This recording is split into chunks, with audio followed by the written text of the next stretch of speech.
Welcome back to A Celtic State of Mind. I'm Paul John Dykes, and this afternoon I'm delighted to be joined by Kevin McCluskey, who's dialing in all the way from Budapest.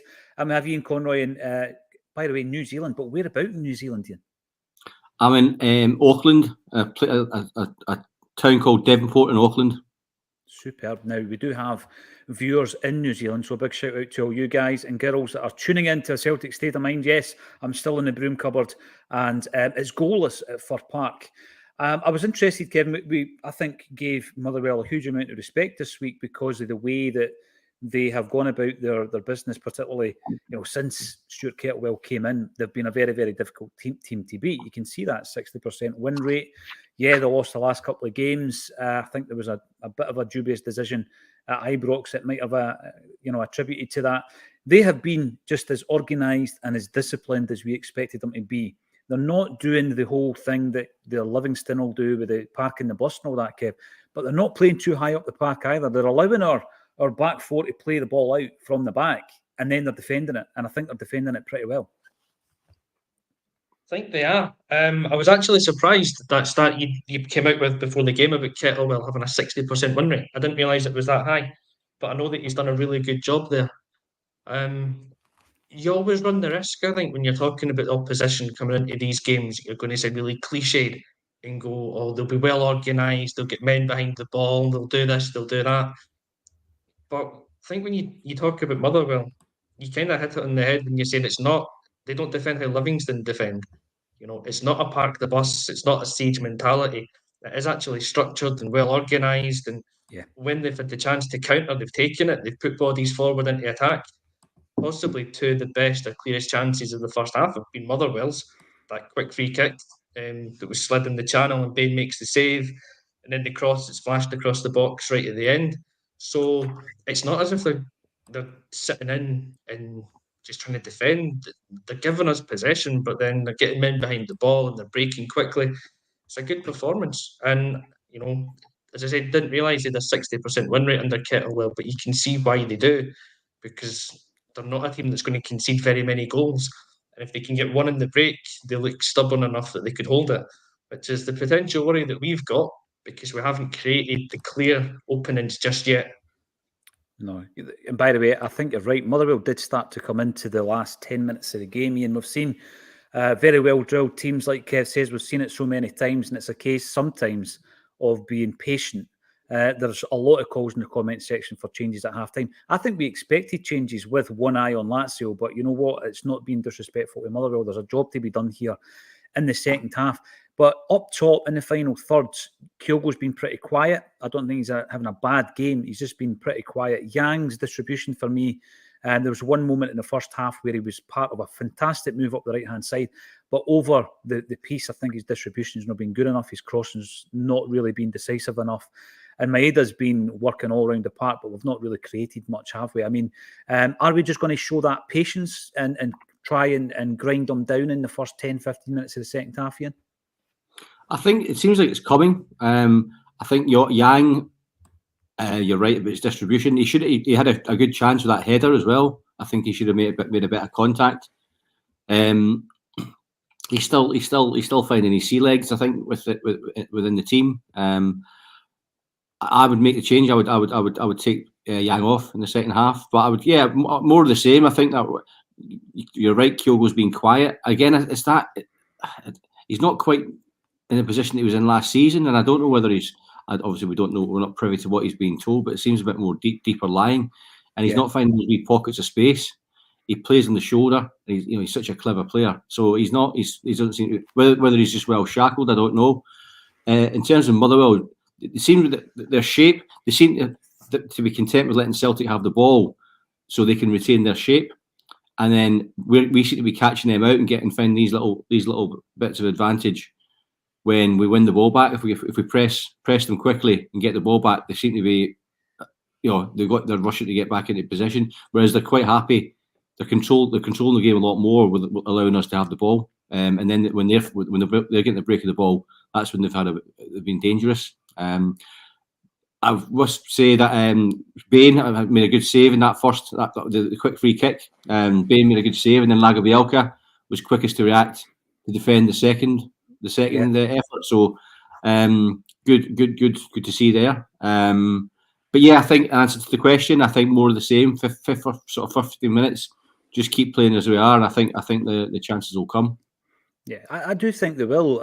I can understand there being a real need and a quest for a thirst for people coming off at half time. I don't think Yang's had a great first half, Kevin, but I think the what he brings to the team, the benefit that playing Yang brings to the team is the fact that he is willing to run at defenders, he is willing to take on his man. I think he's had a tough first half, and he's probably wondering why he's getting booed every time he gets the ball, because I think the Motherwell fans have targeted him and Hatate for being, I don't know, play acting or whatever it is.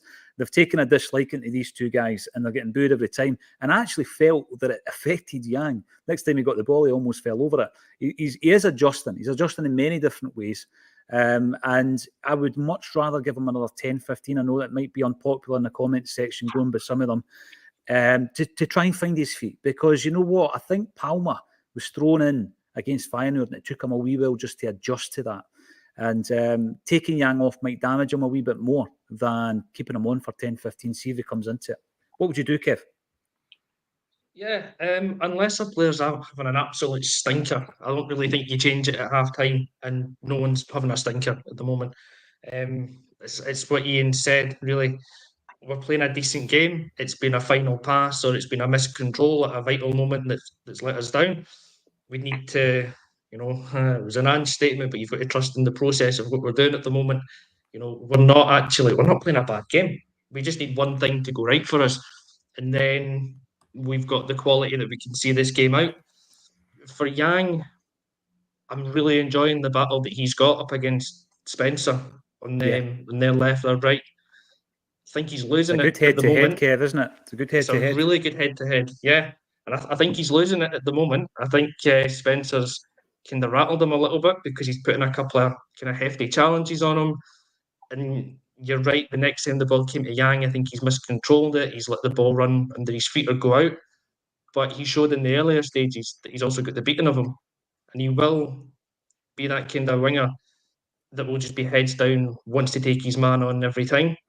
So, yeah, give him his 10, 15 minutes that he's going to get at the break just now to kind of get his headspace back and regroup or whatever. Give him the ball again, and I'm sure he's going to try and run at him. And if it doesn't work, if it's not working out in the first 10, 15 minutes, then look to make a change. But he's shown enough in phases to show that he's good enough to beat Spencer. He's losing the battle just now, but it's a really, really interesting head-to-head.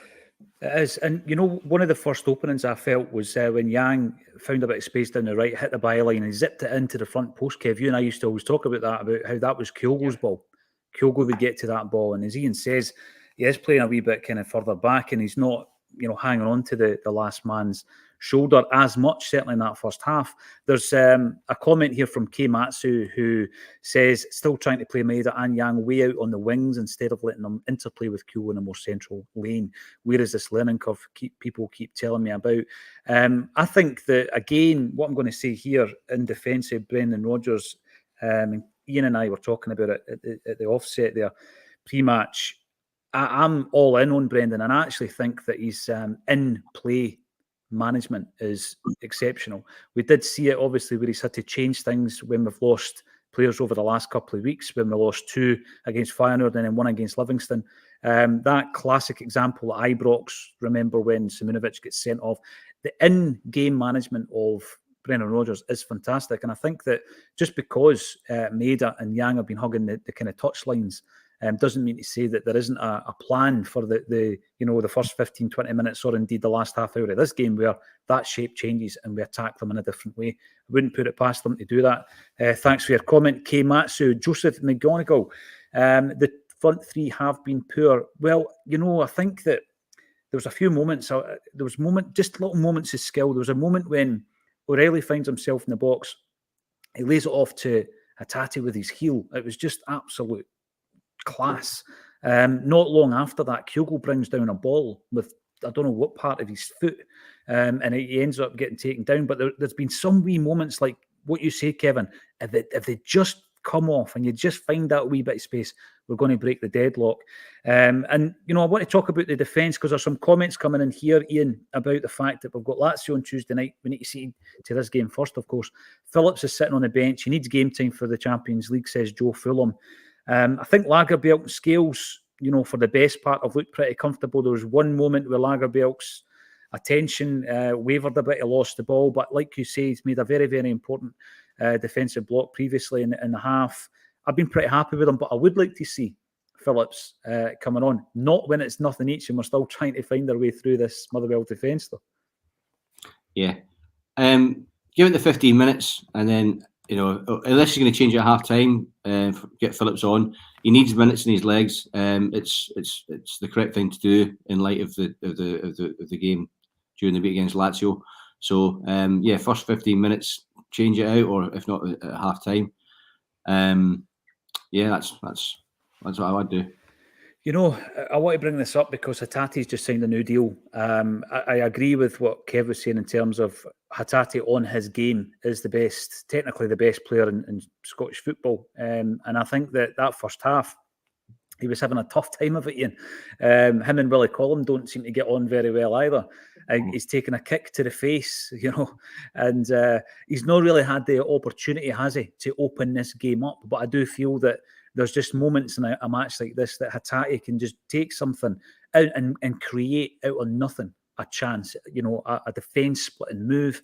He's the man to do that. So, I don't think he's had his best half of football, but there's been other circumstances at play there, hasn't there? That's me. As for yourself, Ian, aye. Yeah. He's got that quality, hasn't he? I just want, now you said that things, I hope things are going to settle down. He signed the contract and he just gets back to doing what he does best. He is that, if he was more well known, he would have been one of those £50 million players that I talked about last week, so we're lucky that we found him. And it's just, him getting back to that headspace, as well as physical space for him to do what he does, and it is those incisive passes, those little manoeuvres in tight spaces to create, to thread it through to others. I just think, Ian, he's not really had the opportunity to open up a wee bit in that first half. People criticise him for his defensive play. I actually thought defensively he was a bit of a battler in that first half. I wouldn't mind seeing the stats. Kev, I know you're good on the old statistics and the data when it comes to defensive play, battles won, etc. I thought to my my eye, which is a very untrained observer's eye, that he had a very good first half, but a lot of that was in working back and winning the ball. He's not had that opportunity just to open up and find that pass, and I think we all know that he's got the ability to do it. We were talking about body language before, Kevin. Let's not forget that the amount of focus that we used to place on John Kennedy and Gavin Strachan on that sideline, and the fact that he's not his pal and he doesn't like Lenny doesn't like him. And now, when we start winning games, nobody's looking at Kennedy and Strachan. Nobody even mentions them. This is probably the first mention of them this season. When things are going well, you don't tend to look at it. But what do you make of Hatate's performance in the first half, Kev? I thought it was far more of the battling type, the combative type in midfield that we don't really see as often from him. Yeah, I think he's had a decent first half. I'd say that for everyone. Probably Yang being the exception just because he's losing his individual battle. But yeah, I think everyone's played pretty well in that first half. It's just been a case of we need to be a wee bit more decisive in the final third. Hatate's done largely what you expect Hatate to do in a game like this. His control's been pretty decent. He's looking to play those forward passes. He actually is coming back, as he's saying, putting in a wee bit of a defensive shift. He's doing all right. But going forward into the second half, we need him to do more than just all right. We need O'Reilly to do more than just all right as well. We need them to step it up a wee bit because there is just one wee thing that's missing from that game, and it is the killer touch. So, like I say, everyone's doing all right. We just need to lift ourselves a wee bit for the second half. Don't need to panic right now. I don't think we need to make any changes, but if it's not working by the hour mark, there's players that can come on and influence the game. Guys like Palma, even James Forrest. Who would you bring on? If Yang comes off, Kev, who do you bring on, Palma or Forrest? Well, I'm just going to say, because Joseph McGonigal's put it in the chat, James Forrest. He's on. So Forrest is on the Forrest has come back. on. There you go. So, There you go. He's on at half so time. I'm not going to claim to be a Nostradamus figure on that one. Joseph can get all the credit for putting Nice that one. in just as he asked the question. That would suggest that I we're about to kick off. personally, I would have went for Palmer, but there you go. All right, I was going to say Forrest. So let's go to the action. Thanks everybody for getting involved. 1,000 strong at half time. Let's go to the action in the second half. We'll see it full time, hopefully, to talk about a Celtic victory. Got to thank every single one of you for tuning in, and thank you to Ian Conroy and Kevin McCluskey for joining me on A Celtic State of Mind.